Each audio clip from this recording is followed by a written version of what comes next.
واجب الاحترام و معزز سامعین،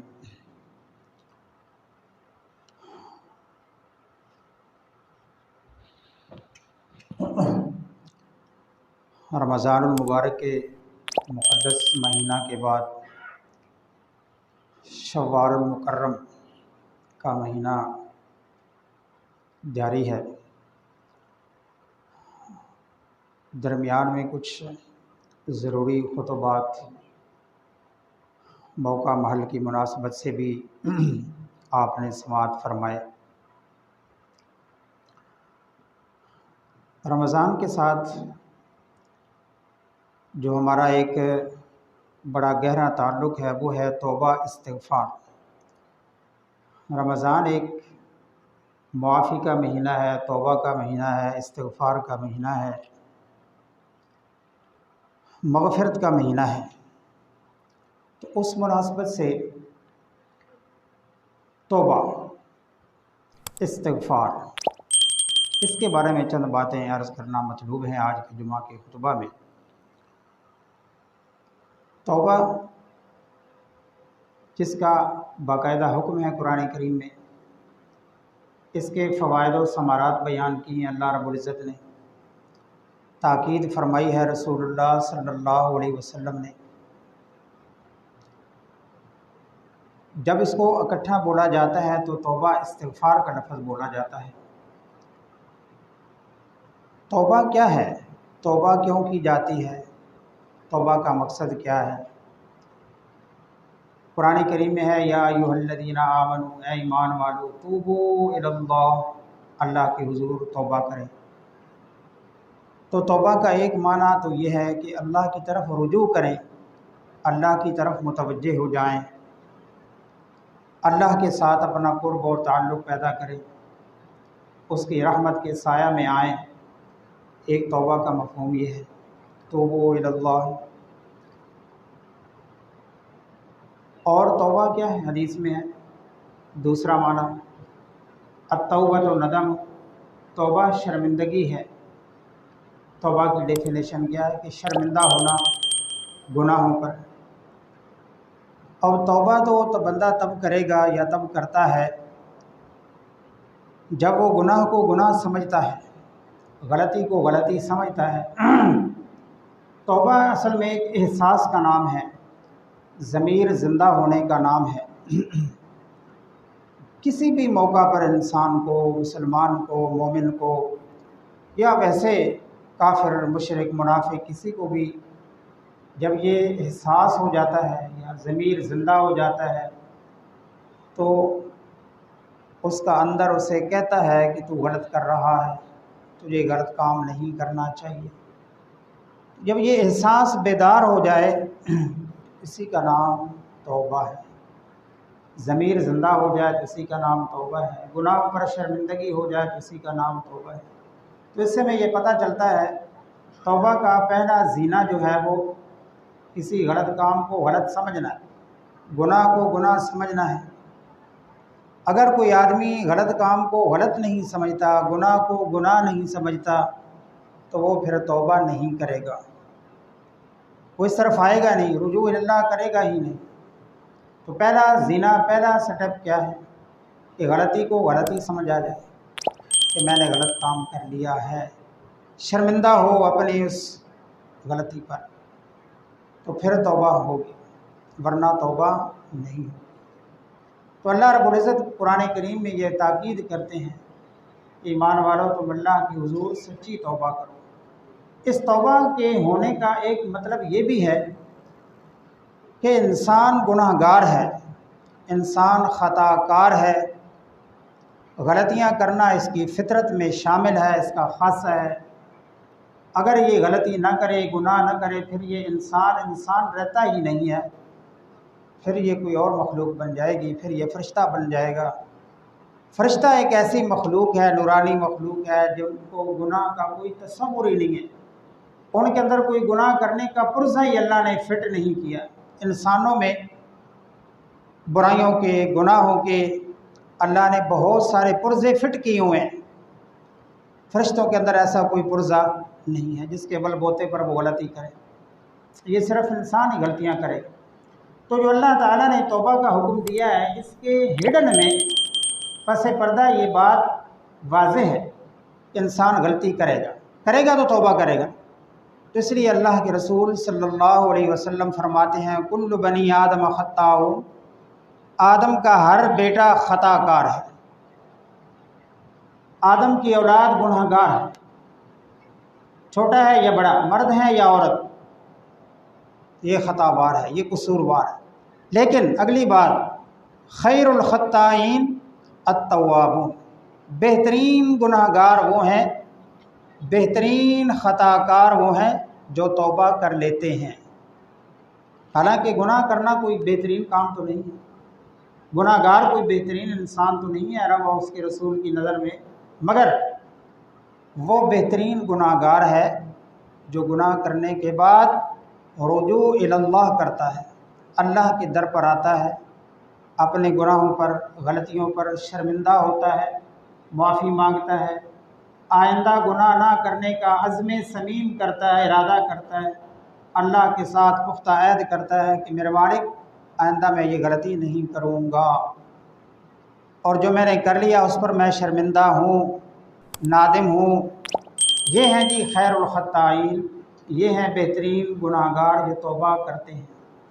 پھر اللہ رب العزت خود قرآن کریم میں فرماتا ہے ان اللہ یحب التوابین، بے شک اللہ محبت کرتا ہے توابین کے ساتھ، توبہ کرنے والوں کو اللہ پسند کرتا ہے، اللہ ان کو اپنا محبوب سمجھتا ہے کہ ان لوگوں نے میری طرف رجوع کیا ہے، یہ جب بھی لوٹا میرے پاس آیا، یہی ایک ادا اچھی ہے میرے ہر جائے کی۔ ہر طرف سے ٹھوکریں کھانے کے بعد جب گناہ گار بندہ، اور ہم سب گناہ گاری بزبان رسول صلی اللہ علیہ وسلم، ہم سب گناہ گاری، اگر اللہ کے رسول صلی اللہ علیہ وسلم فرما دیں اس میں کوئی شک نہیں ہے۔ اس سے ہٹ کر بھی اگر ہم اپنا جائزہ لیں، اپنی زندگی کا محاسبہ کریں، احتساب ہم اپنا آپ کریں، تو کوئی زندگی کا لمحہ ہمیں ایسا نظر نہ آئے جس میں ہم گناہ نہیں کرتے، جس میں ہم غلطی نہیں کرتے۔ کہیں صغیرہ کر رہے ہوتے ہیں، کہیں کبیرہ کر رہے ہوتے ہیں۔ صغائر اور کبائر دو اصطلاحات ہیں، بڑے گناہ اور چھوٹے گناہ۔ تو پہلا سٹپ گناہ کو گناہ سمجھنا۔ اب حالات ایسے بن گئے ہیں، ہمارا مزاج ایسا بن گیا ہے کہ ہم لوگ غلطی کرنے کے بعد غلطی کو غلطی سمجھتے ہی نہیں، گناہ کو گناہ سمجھتے ہی نہیں، بلکہ اپنی اس غلطی کو، اس گناہ کو اس کوشش میں ہوتے ہیں کسی طریقے سے میری اس غلطی، میرے اس گناہ، میرے اس عمل کو کوئی سہارا، کوئی سپورٹ مل جائے، قرآن سے مل جائے، حدیث سے مل جائے، اقوال صحابہ سے مل جائے، بزرگوں سے مل جائے، کہیں نہ کہیں سے کوئی سہارا مجھے مل جائے، جو میں نے ایک اپنا ذہن بنایا ہے یہ سچ ثابت ہو جائے، یہ درست ہو جائے اور میرا عمل صحیح ثابت ہو جائے۔ حالانکہ رسول اللہ صلی اللہ علیہ وسلم کا فرمان مبارک ہے الاسم ما حاک فی صدرک، گناہ کی ایک ٹرم یہ بھی ہے اور گناہ ایک یہ بھی ہے، الاسم ما حاک فی صدرک، گناہ یہ ہے، گناہ کیا ہے؟ ایک تو وہ گناہ ہے جو قرآن اور حدیث میں بیان کر دیے گئے ہیں، جھوٹ بولنا، غیبت کرنا، تہمتیں لگانا، نام بگاڑنا، گالیاں دینا، بد اخلاقی کرنا، لوگوں کے حقوق کو غصب کرنا، نمازوں کا اہتمام نہ کرنا، اس میں سستی کرنا، زکوٰۃ پوری ادا نہ کرنا، بد اخلاقی کرنا، وعدہ خلافیاں کرنا، حسد کرنا، تکبر کرنا، کینہ، بغض، اور بڑی ایک لمبی لسٹ ہے بد اخلاقیوں کی، اس پر کافی ہماری 1 بائی 1 بات بھی ہو چکی ہے، یہ ہمیں پتہ ہے کہ یہ گناہ ہے۔ لیکن بعض گناہ وہ ہیں جو شاید اس لسٹ میں نہ ہو، لیکن وہ ہمارے دل میں گناہ ہوتے ہیں، ہمارا ضمیر کہتا ہے کہ یہ کام غلط ہے، اسی کو رسول اللہ صلی اللہ علیہ وسلم نے بیان فرمایا الاسم ما حاک فی صدرک، گناہ وہ ہے جو تیرے دل میں کھٹکے، وَكَرِهْتَ أَن يَطَّلِعَ عَلَيْهِ النَّاسُ، اور وہ کام تو کر رہا ہے، لیکن ساتھ ساتھ تیرے دل میں یہ بھی ہے کہ میرے اس عمل کو لوگوں کو کہیں پتہ نہ چل جائے، میری اس بات کا لوگوں کو کوئی علم نہ ہو جائے، کھٹکا لگا ہوا ہے دل میں۔ وَكَرِهْتَ تو ناپسند کرتا ہے أَن يَطَّلِعَ عَلَيْهِ النَّاسِ کہ تیرے اس عمل کو لوگوں کو اطلاع ہو جائے۔ تو یہ جو دل میں کھٹکا ہے یہ بھی گناہ ہے، یہ بھی گناہ کی ڈیفینیشن میں آتا ہے۔ اور اس طرح کے ہم گناہ بہت سارے کرتے رہتے ہیں، دل کھٹکتا رہتا ہے، ضمیر ملامت کرتا رہتا ہے کہ میرے ابا کو نہ پتہ چل جائے، محلے والوں کو نہ پتہ چل جائے، میرے کولیگز کو اس بات کا علم نہ ہو جائے، اگر ان کو پتہ چل گیا تو میں منہ دکھانے کے قابل نہیں رہوں گا، شرمندگی ہو بڑی، میں تو باہر نکلنے کے قابل نہیں رہوں گا، لوگوں کا سامنا کیسے کروں گا۔ یہ کیا ہے؟ الاسم، یہ گناہ ہے۔ یہ کس کی زبان سے ہے؟ رسول اللہ صلی اللہ علیہ وسلم نے فرمایا، یہ بھی گناہ ہے۔ تو جب یہ احساس ہو جائے، یہ ضمیر زندہ ہو جائے کہ یہ گناہ ہے، یہ غلط کام ہے، بدعت گناہ ہے، مگر اتنا خطرناک گناہ ہے کہ یہ گناہ کرنے والا انسان ثواب سمجھ رہا ہوتا ہے۔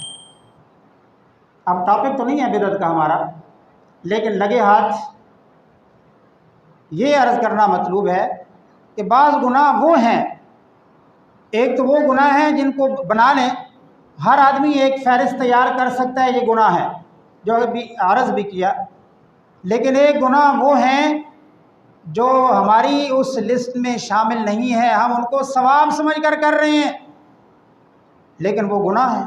وہ گناہ کیوں ہیں؟ اس لیے ہے کہ وہ نہ تو پیغمبر علیہ السلام کی تعلیم ہے، نہ صحابہ کا اس پر اجماع ہے، نہ صحابہ کا اس پر عمل ہے، تو اس کو ہم نیکی سمجھ کر کیے جا رہے ہیں، اسی کو بدعت کہتے ہیں۔ اور یہ اتنا خطرناک گناہ ہے کہ اس پر بندے کو توبہ کی توفیق نہیں ہوتی۔ توبہ کیوں کرے گا؟ کیوں کرے گا؟ نہیں کرے گا۔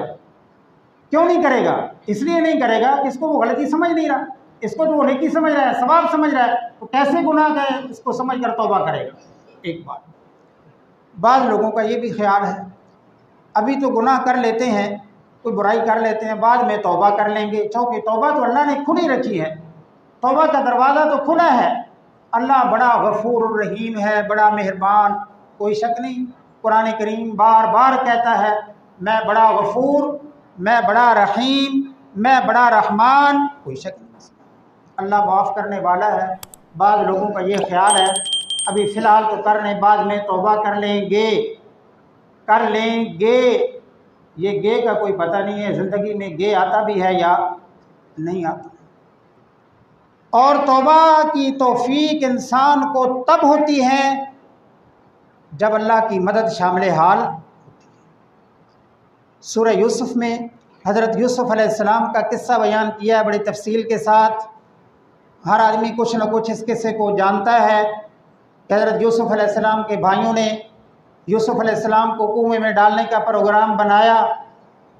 پروگرام بناتے وقت یہ بات انہوں نے آپس میں کہی، اس پلاننگ میں، اس میٹنگ میں یہ بات انہوں نے رکھی کہ ابھی یوسف کو لے جاؤ، قتل کر دو، کنویں میں ڈال دو، کہیں ٹھکانے لگا دو، وَتَكُونُوا مِن بَعْدِهِ قَوْمًا صَالِحِينَ، اس کے بعد کیا کرنا؟ توبہ کر لیتے، صالحین میں شامل ہو جانا، نیکوکاروں میں شامل ہو جانا۔ فی الحال تو یہ کام کرو نا، یوسف کو کہیں ٹھکانے لگاؤ، قتل کرو، کنویں میں ڈالو، جو بھی کرنا ہے راستے سے ہٹاؤ اسے، تاکہ ابا کی محبت ہمیں حاصل ہو۔ گناہ کرنے سے پہلے ان کی پلاننگ یہ تھی کہ بعد میں ہم توبہ کر لیں گے۔ اصل میں یہ بتانا مطلوب ہے، یہ کر لیں گے یہ بعض دفعہ زندگی میں نہیں آتی۔ 40 سال گزر گئے، ان بھائیوں کو توبہ کی توفیق نہیں ہو۔ 40 سال کر سکو، کون ہیں یہ؟ کون لوگ ہیں یہ؟ پیغمبر زادے ہیں، یہ نبی کی اولاد ہے، حضرت یعقوب علیہ السلام کے یہ سارے بیٹے ہیں، نبی زادے، پیغمبر زادے، بڑے لوگوں کی بڑی اولادیں ہیں۔ کام کیا کر رہے ہیں؟ غلط کر رہے ہیں، پلاننگ کیا کر رہے ہیں؟ بعد میں ہم توبہ کریں گے، تو توبہ کی توفیق 40 سال نہیں ہوئی۔ اس میں یہ پیغام دیا ہے۔ سورہ یوسف کوئی ایسا ایک A to Z قصہ نہیں ہے کہ جس کو ہم بس پڑھ لیں اور اس کے اندر کئی باتیں ہیں جس کو ہم بس انجوائے کر لیں. ایک اے ٹو زی قصہ ہے نا، بالکل ایک ہی قصہ بیان کیا ہے. اس کے اندر اللہ نے بڑے سبق رکھے ہیں. ان اسباق میں ایک سبق یہ بھی ہے کہ پری پلین جو کام ہوتے ہیں وہ بعض دفعہ انسان کو نہیں ملتے، تو اس میں ایک توبہ بھی ہے. توبہ اللہ کی توفیق سے ہوتی ہے. اس لیے اگر اللہ توبہ کی توفیق عطا فرما دیں تو یہ بھی بہت بڑا اللہ کا انعام اور احسان ہے. توبہ کرنا انبیاء کا شیوا ہے، یہ کوئی عام آدمی کی بات نہیں ہے. سارے نبی اللہ کے حضور توبہ کیا کرتے تھے، استغفار کیا کرتے تھے، جن میں سب سے بڑی اور پہلی مثال حضرت آدم علیہ السلام کی ہے. مشہور دعا ہے ربنا ظلمنا انفسنا وَإِن لَّمْ تَغْفِرْ لَنَا وَتَرْحَمْنَا لَنَكُونَنَّ مِنَ الْخَاسِرِينَ. مشہور دعا ہے، عام لوگوں کو یاد ہے. یہ دعا کس کی ہے؟ یہ حضرت آدم علیہ السلام کی دعا ہے. جب اللہ نے کہا میرے بندے آدم یہ پھل کے قریب نہیں جانا، چلے گئے، کھا لیا شیطان، وہ سارا ایک ہے نا واقعہ، یاد ہے آپ کو. تو اس کے بعد آدم علیہ السلام نے یہ دعا کی ربنا ظلمنا، اے ہمارے پروردگار ہم نے ظلم کر لیا، انفسنا اپنی جانوں پر ہم نے ظلم کر لیا، ہم نے زیادتی کر لی، خطا ہماری ہے. تو ہم اس پر اللہ تجھ سے معافی مانگتے ہیں. وَإِن لَّمْ تَغْفِرْ لَنَا، اگر ہمیں تو نے معاف نہ کیا، وَتَرْحَمْنَا ہم پر رحمت نہ کی، تو کیا نتیجہ نکلے گا؟ ہم نقصان اٹھانے والوں میں سے ہو جائیں گے. تو اللہ معاف کرے، اللہ رحمت نازل فرمائے تو انسان بچ سکتا ہے، ورنہ بچ بھی نہیں سکتا. دوسری مثال حضرت یونس علیہ السلام کی ہے. ان کا قصہ تو لمبا ہے. وہ کشتی والے نبی مشہور ہیں، مچھلی والے نبی مشہور ہیں. مچھلی میں گئے تھے حضرت یونس علیہ السلام، پھر مچھلی کے پیٹ میں لا الہ الا انت سبحانک انی کنت من الظالمین. یہ ظالمین ظالم کی جمع ہے. یہ کیا ہے؟ یونس علیہ السلام کی توبہ ہے. اللہ کی مرضی اور اجازت کے بغیر نینوا کی بستی کو چھوڑ دیا اور دریا کے کنارے پہنچے، کشتی میں سوار ہوئے، پھر دریا میں مچھلی کے پیٹ میں، پھر سارا ایک منظر ہے. تو حضرت یونس علیہ السلام مچھلی کے پیٹ، پانی کے اندر نیچے گہرائی میں کیا فرما رہے تھے؟ میرے مولا تیری ذات پاک ہے، تیرے علاوہ کوئی عبادت کے لائق نہیں ہے. انی کنتو، بے شک میں ہی، من الظالمین ظالموں میں سے ہوں، میں ہی خطا کاروں میں سے ہوں. مالک میں تیری مرضی کے بغیر بستی چھوڑ کر آ گیا تھا، تیری مرضی کے بغیر مجھے یہ علاقہ، یہ بستی نہیں چھوڑنی چاہیے تھی. تو انبیاء کا شیوا ہے، انبیاء کی سنت ہے اللہ کے حضور توبہ کرنا، اللہ کے حضور استغفار کرنا، اللہ سے معافی مانگنا نبیوں کا شیوا ہے. اور جو توبہ نہیں کرتا، استغفار نہیں کرتا، معافی نہیں مانگتا، یہ کس کا شیوا ہے؟ یہ ابلیس کا شیوا ہے، یہ شیطان کا شیوا ہے. اس نے غلطی بھی کی اور ساتھ تکبر بھی کی، اکڑ بھی پیدا کی. نہیں کیا سجدہ میں نے، نہیں کیا میں نے. کون ہوتا ہے مجھ سے سجدہ کروانے والا؟ اور قیامت تک اسے توبہ کی توفیق نہیں ملے گی، نہیں ملے گی. اگر آج بھی وہ توبہ کر لے، استغفار کر لے، معافی مانگ لے اللہ سے، تو اللہ اسے بھی معاف کر دیں گے. مگر یہ اللہ نے ایک سسٹم بنا دیا ہے. تو توبہ، استغفار، اس کا فائدہ میں بعد میں خود رسول اللہ صلی اللہ علیہ وسلم، دو مثالیں ہوگی نا، آدم علیہ السلام، حضرت یونس علیہ السلام، حضرت داؤد علیہ السلام اور حضرت نوح علیہ السلام. یہ ساری مثالیں قرآن میں موجود ہیں. حضرت نوح علیہ السلام کا بیٹا مشرک تھا، پانی میں ڈوبنے لگا، ایمان نہیں لایا.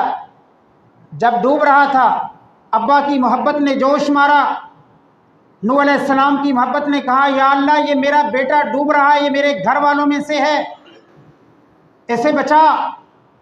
اللہ نے کہا میرے پیغمبر نوح لا تسألنی ما لیس لک بہ علم، جس کا تجھے علم نہیں ہے اس کا سوال نہ کر میرے پیغمبر۔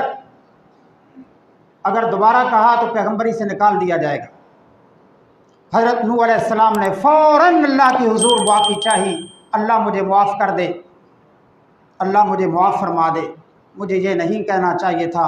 اللہ نے کہا میرے پیغمبر یہ تیرا بیٹا صلبی جسمانی تو ہے لیکن ایمان کے لحاظ سے تیرا بیٹا نہیں ہے۔ سامنے بیٹا ڈوب گیا، اللہ نے اسے بچایا نہیں، مر گیا، ڈوب گیا، نبی زیادہ تھا، پیغمبر زیادہ تھا، تو اللہ نے اس کو نبی کے سامنے ڈبو دیا، بچایا نہیں۔ یہاں بھی اللہ نے ایک پیغام دیا ہے، میں نسبتوں سے نہیں بچایا کرتا، یہ لوگ چھوڑ دیں، دماغ سے نکال دیں، یہ ذہن سے نکال دیں یہ فلسفہ کہ میں بزرگوں کی اولاد ہوں، میں بڑوں کی اولاد ہوں، میں نبی زادہ ہوں، میرے آباء و اجداد یہ تھے۔ اللہ نے کہا میرے ہاں ایسا کوئی فلسفہ نہیں ہے، میرے ہاں فلسفہ اپنا ایمان ہے، اپنے اعمال ہیں، اپنی توبہ ہے، اپنے استغفار ہے، اگر وہ ہیں تو میرے ہاں ویلڈ ہے، ورنہ کوئی ویلیڈیٹی نہیں ہے۔ تو حضرت نوح علیہ السلام نے بھی توبہ چاہی۔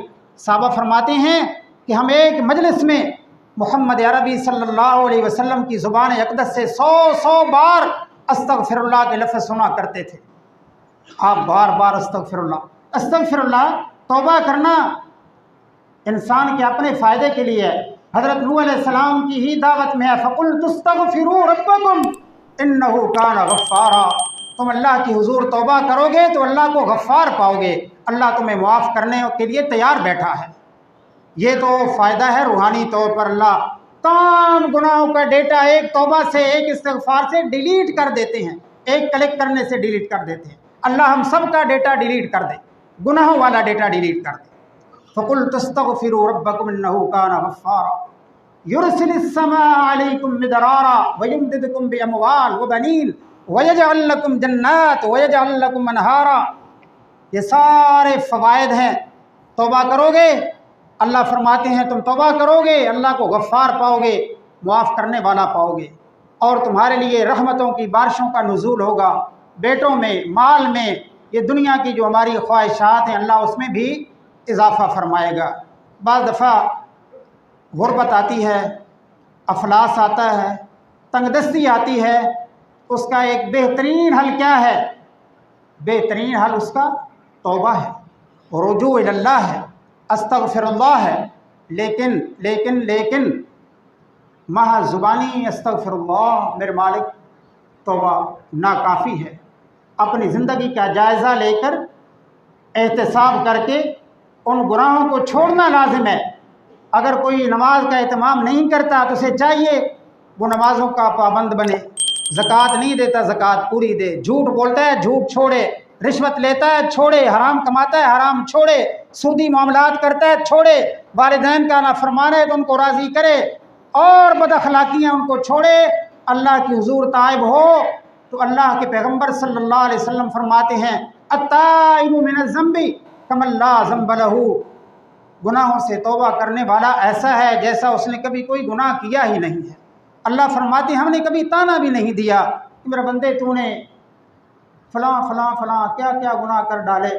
تو خیر بڑی مثالیں ہیں حدیث میں، رسول اللہ صلی اللہ علیہ وسلم کے صحابہ سے بھی ایسی خطائیں ہوئیں، انہوں نے دنیا میں آ کر کہا یا رسول اللہ ہم سے خطا ہوئی، آپ ہمیں پاک کر دیں۔